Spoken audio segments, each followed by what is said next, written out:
Hi, everyone. Welcome. Grab a seat and get comfortable. You have just entered the Smartest Doctor in the Room podcast, where you can get the best information anytime, anywhere. I'm your host, Dr. Dean Mitchell. May is Food Allergy Awareness Month, so it's perfect timing because I have a special guest to the podcast.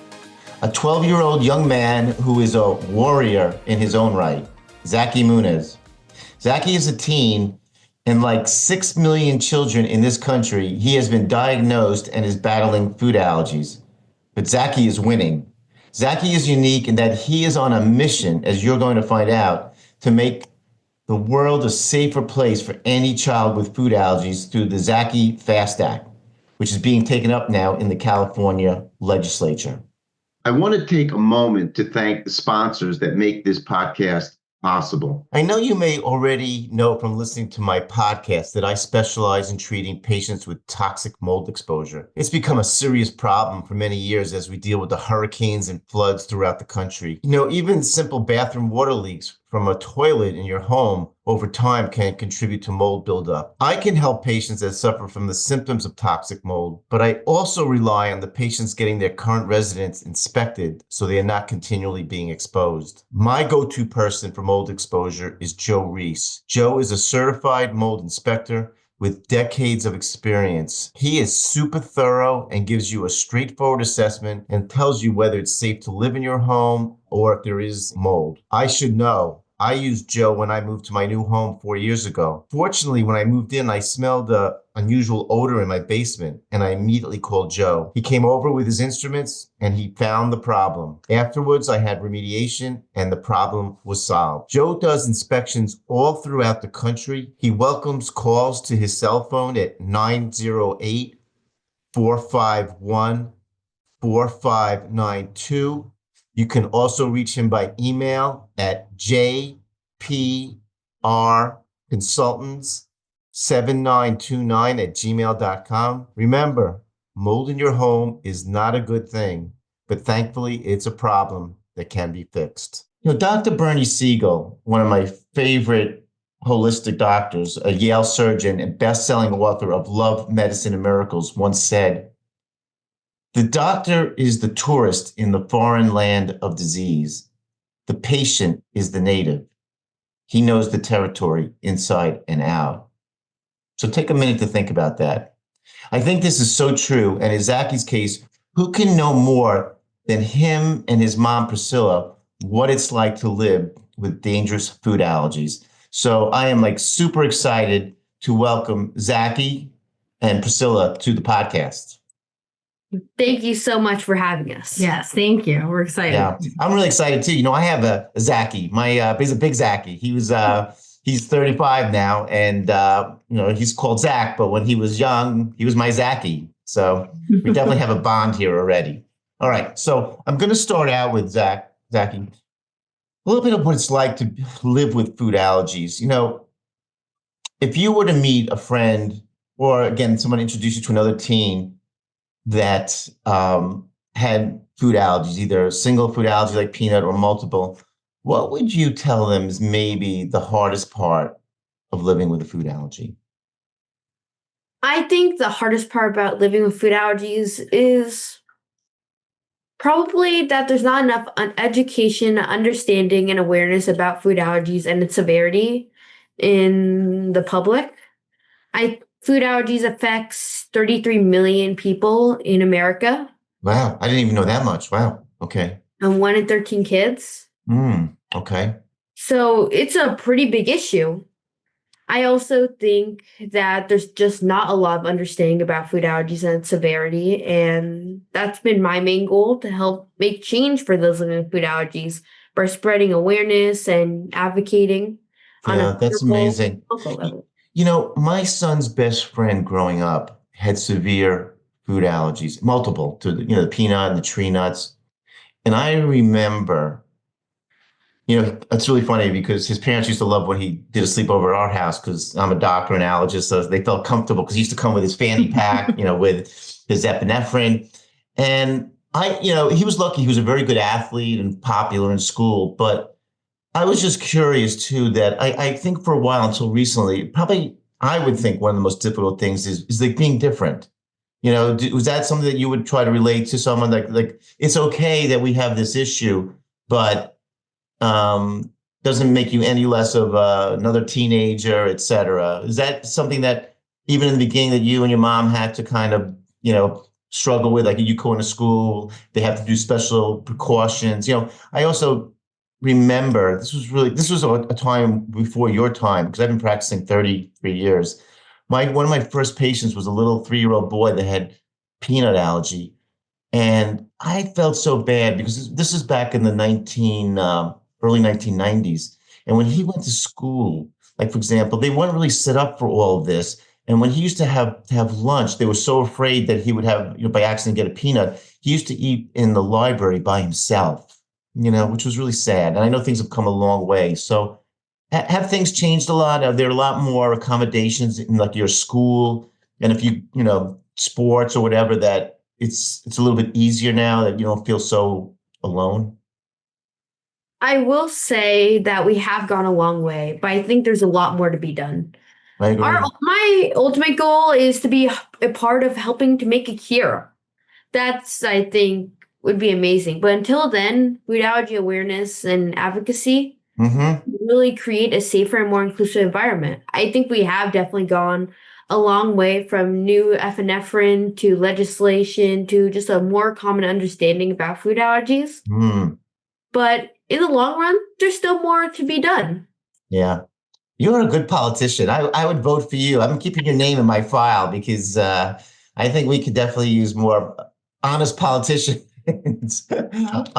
Priscilla, I'll ask you this, and Zacky can chime in also. Do you remember the first time you became aware that he had a food allergy? I mean, how old was he, and like what happened in that situation? Yeah. So I don't know if I knew he had a food allergy, but I knew there was something in association with food. And that probably became more apparent around 6 months of his life. Oh, that early. Okay. Yeah. I mean, I think prior to that, now hindsight, you look and you're like, okay, that's what it was. But he was fussy. They thought it was colic, but it wasn't. Was he colicky? He was complaining about the formula. Yeah. Okay. Yes, and we didn't know what it was, but it wasn't really until 6 months that I was actually in a car with my mother, and she gave him banana. And touched his face, and today he luckily doesn't. It's not his allergy, but touched his face, and I instantly saw him get hives. And that was like the moment I was like, oh, there's some kind of association between food and why he's acting the way he is. So that was the first part of when I probably identified that. And shortly after, we tested him and then we verified it. Okay. Yeah, I'm curious because, what's interesting, the whole dynamic of how especially children and even young infants are evaluated. I mean, because their primary doctor is their pediatrician. Sometimes they are then referred to an allergist. I'm just curious, how did your pediatrician handle it? Did they essentially try to, just give some precautions? Did they refer Zacky to an allergist at a young age? I mean, I'm curious, can you take me through how that went? So there has been, kind of going back to your initial question, I believe there's been a lot of improvement. I've talked to food allergy parents that their children are 20. They're the smartest moms and dads I've ever met. Yeah. And they definitely paved a road that wasn't made before for us, the next generation. And then hopefully our generation will do the same. But I feel as though when Zacky was officially diagnosed, there still wasn't a lot of infrastructure in place. Support. And the approach was more of a topical external approach as opposed to the early introduction, all the different things that are being presented. So there was a little bit of a journey traveled in regards to that. And I feel like now there is a lot more information that would have been helpful back when. But just so, for example, like what did your pediatrician do? Because I know sometimes I understand a lot of them are overwhelmed. They're like, whoa, I don't know what to do with this. So did they immediately refer him to an allergist, to get tested? They just said, avoid those foods, do the best you can, give him an EpiPen. Is that what happened? Well, I don't even think we got prescribed an EpiPen until much later. Really? So Wow. the initial process was more of like external because he had a lot of eczema. So it was steroid use and things of that nature. So But he presented a lot with the skin manifestations. Okay. So what exactly. was the first time, if this has happened, that he had to use an EpiPen? Do you remember that? And Well, for me, the first time that I had my first epinephrine auto injector was in first grade. I was around 6 years old when this happened. And it all started off like a relatively normal day. But when I went to get lunch from the cafeteria, they apparently had a switch of manufacturers and some confusion or another, I'm not 100% sure. I got served my allergen. What was that? Do you remember, or you don't know? It was sesame seeds. I remember it Yeah, like like one of the top clearly. 10 common ones, right? Yeah. So what So I got happened? served my allergen, and when I was eating it, something in my body didn't feel right. There's like an alarm inside of me. I wasn't having a reaction. I didn't know about it at the time, but I was having an allergic reaction. Mm. So I went to a nurse, and then I started throwing up, having trouble breathing. But the scariest thing I remember was the auto injector. After Ah, all the chaos ensued, the scariest thing for my 6-year-old self was having to get a giant needle in your thigh. Because back then, I was afraid of needles. I Even don't now, blame I'm you. afraid of needles. I'm still not thrilled about them, but I mean, But it's so nice that you're so honest about it, because it is something, we're going to get to after, which is nice. There's been an advance in all that, because I think it is an obstacle for a lot of kids and even parents to have to give that. Did you have to give it to yourself, or did the nurse give it to you, the EpiPen? thankfully, the nurse was on standby and calmed me down enough to give me the EpiPen. Then I was Yeah, sent she to, gave it to you. yes. Okay, good. I mean, good. It's hard to give yourself a needle. I mean, it's hard enough to get a needle, let alone give yourself a needle. Okay. So she gave you the shot, and then did you have to go to the hospital after that? Yes. Yes. After that, we rushed to the ER and they said that I had an anaphylactic reaction.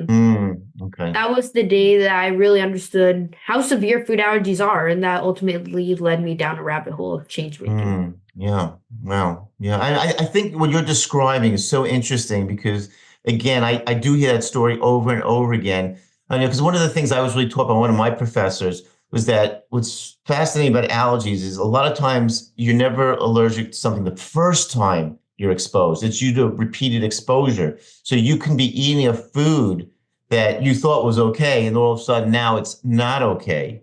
Exposures are strange too. Again, that sometimes, believe it or not, we think that one of the big causes of food allergies is in children that are maybe a little bit more prone to it, have eczema and high what we call IgE, and they're actually getting the exposure through topical. Because so many shampoos and products now, they're making fancier and putting in fruits and tree things and nuts, and this might be the way that kids are getting sensitized. We're not sure yet, but yeah. So it's it does throw people off. Like, all of a sudden, it's something I ate before, and now I'm having reactions. And can I ask you too? I know this is a little bit of a personal, tough question, but did you start to get a little, and Priscilla, how you felt also, a little bit fearful, like going out to eat? Did you mainly eat at home? I think there's definitely a lot of anxiety, especially dealing with food allergies. The fear of, am I going to have an allergic reaction? What am I going to do? Is it safe? Those questions usually rush into my head if I ever eat out. So you're And just very careful when you go we out. have we have to be very careful, but we'll also try new places because at the end of the day, I want to enjoy some delicious food too. So as long as we're cautious, You are remarkable. You thank are you. remarkable. Okay. Let's And talk yeah, about, yep, sorry, go can ahead. I just to add on that, I think there's always that fear, and it's been really great because I think Zacky, like he said, he's willing to try new things, and but even trying new things or trying things that you've tried before, it's always in the back of your mind, and it's for him, it's in the back of his mind. But as a mother, it's always in the back Well, of I wanted to ask you, his mind. Priscilla, because Yeah. I've met so many parents of children with food allergies. And even as they get older, I mean, it's one thing when they're very young, you have more control. And I see the biggest, anxiety among parents, which is totally understandable, is as their child becomes a teenager, and goes off to college and, other experiences, and you can't control the situation. So how do just really, this is also, again, a personal question. How do you personally deal with it? You just, Yeah, I mean, I think the approach has evolved over time. I am so fortunate because I believe that some of the work that I put into Zacky and giving him a voice has really, is starting to evolve and pay off. And he's his best advocate. And that's all you can do as a parent is give your children the tools to be able to advocate for themselves. Because exactly that, you're not going to have them in the bubble all the time, and they're going to go on, and you as a parent want them to go on and evolve. So that's been the thing that I just kind of hold on to in regards to what tools I can give him in order to go out into the world.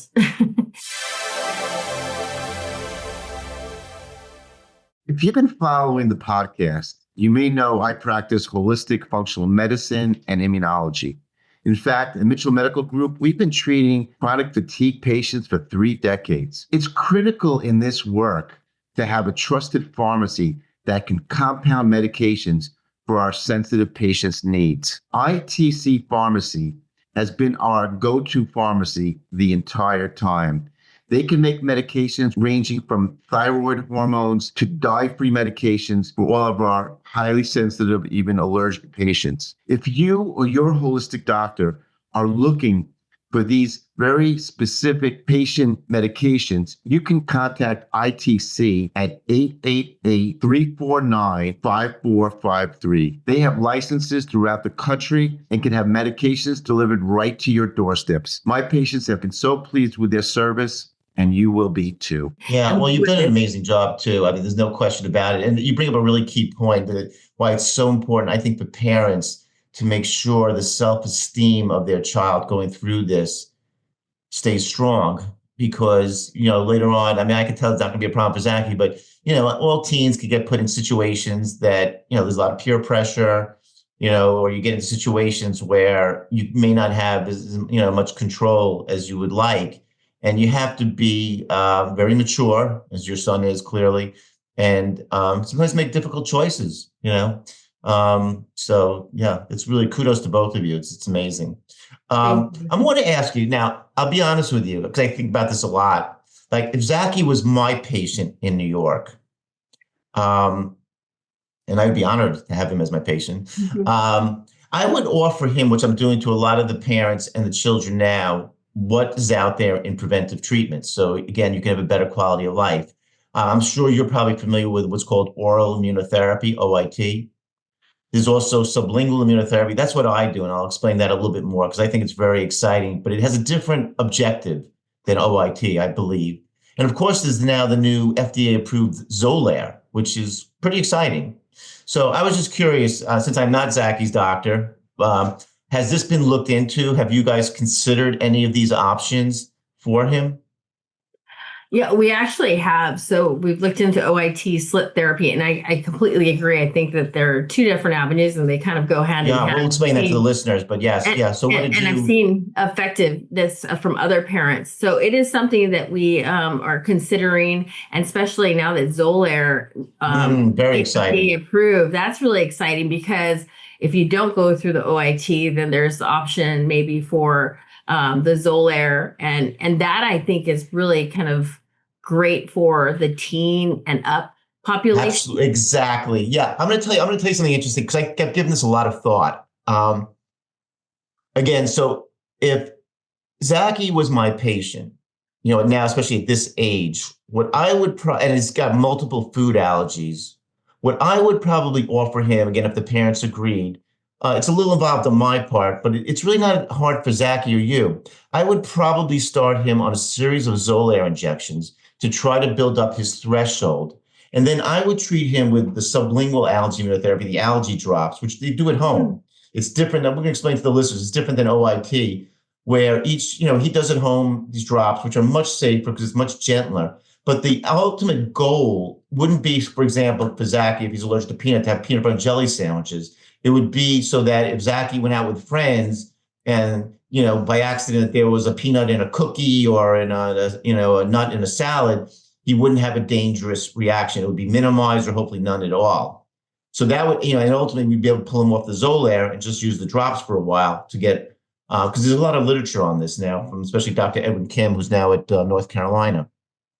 If Zacky was very, very young, again, the option would probably be, to me, a little bit more feasible to do the OIT, which, if you're probably familiar with, is where they give like the powders and stuff, but it's very intense. I mean, you have to sometimes be in the office for hours. There's sometimes a lot of reactions. But I have to say, some of the practitioners I know, they're very successful, that they get these very young kids actually eating the food, which they have to maintain for, I don't know for how long, maybe life.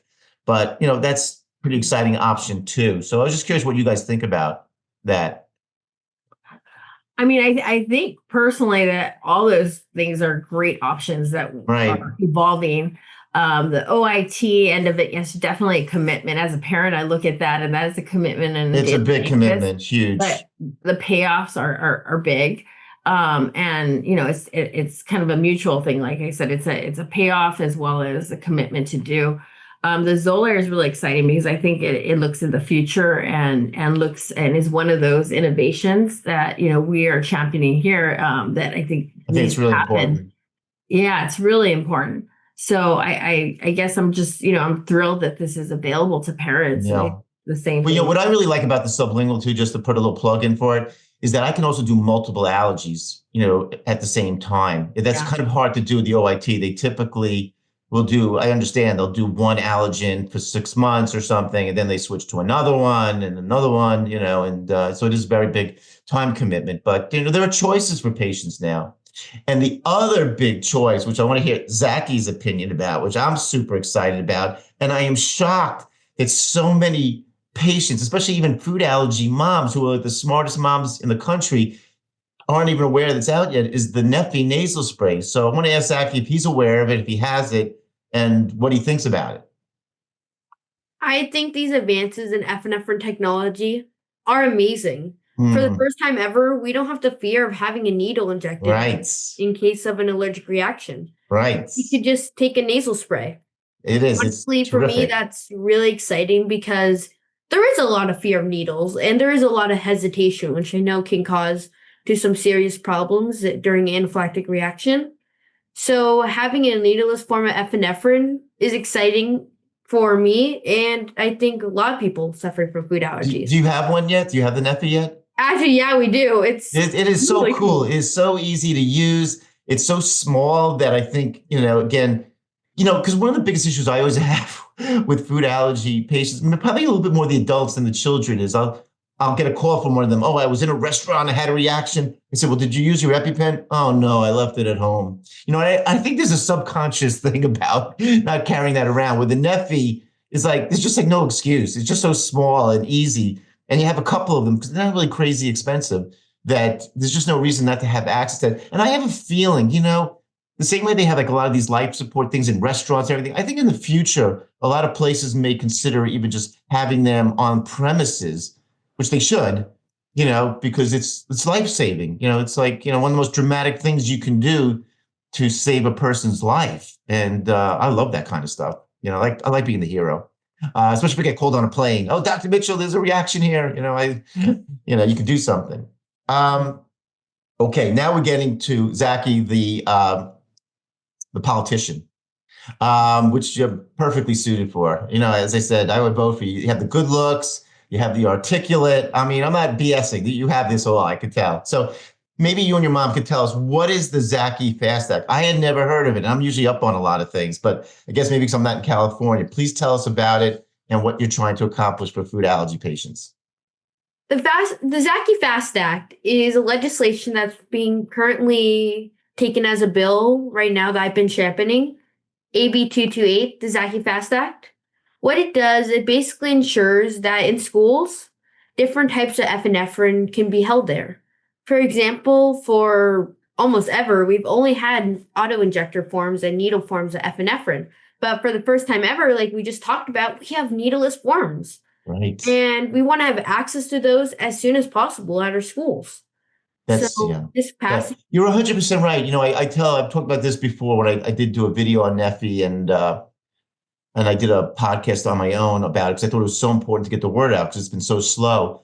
And, one of the questions I always get from patients, and I understand that, and moms, they'll say, well, is it as good as the injectable?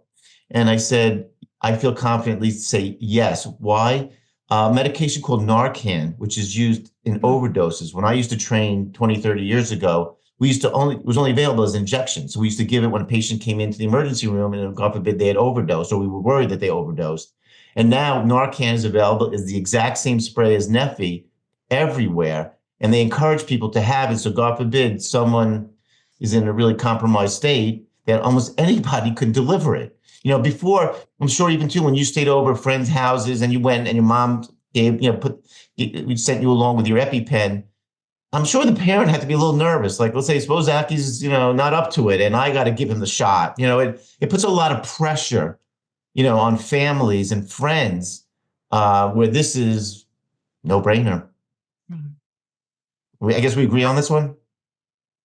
I will say from my experience, when I'd go over for a play date or something at my friend's house, there is always an anxiety of having an allergic reaction, and the parent or the guardian that's taking care during the event, there is a little anxiety around it because food allergies, they can be dangerous, and they are. Yeah, they can. You can go from what's very interesting. I mean, look, back in my training, I took care of people with heart attacks and strokes in the hospital. But what's really, and this would happen in the office when I used to give allergy injections. I don't give injections for many years now. I only do sublingual drops because I think they're much safer, especially for environmental allergies. But one of the most frightening things for me, believe me, even as a physician, was to have a healthy person like yourself or somebody else come in and they got a shot, and all of a sudden, within seconds, that person is in a life-threatening reaction. And so that can be, again, you have this healthy person come in and it's a major change. So you're right. I mean, I think everything you're describing is completely spot on. All right. I have to move on to as we're getting, go ahead, Priscilla. Did you want to say something? I just want to expand upon the FAST Act that we're running here in California. What it does is it changes, and to be more specific, it changes the policy that says epinephrine auto-injected to epinephrine delivery system. I like that. Nice. And the system it sets it up not only for the nasal spray, but for other advances like there's sublingual and things of that nature that are coming down the pipeline. Right. So the door.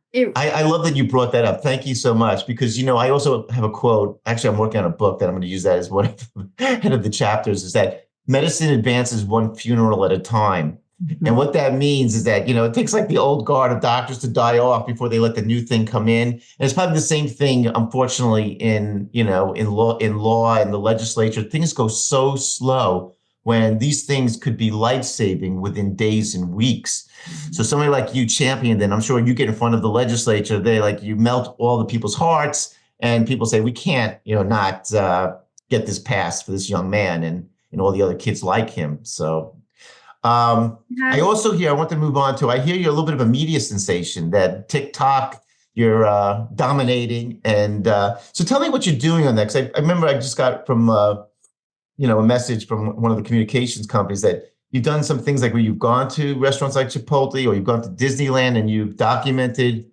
what you did. Tell me a little bit about that. My main goal is to make life safer for kids with food allergies. And one of the ways I do that is through advocacy and spreading awareness. And one way I spread awareness is through social media. I've been fortunate enough to been able to be posting on TikTok and Instagram and even Facebook every once in a while about living with food allergies, spreading food allergy awareness. And I've done some videos about me just going to different restaurants, how it is to order with food allergies. I'd also talk about... And this is on your, because I want to watch them myself.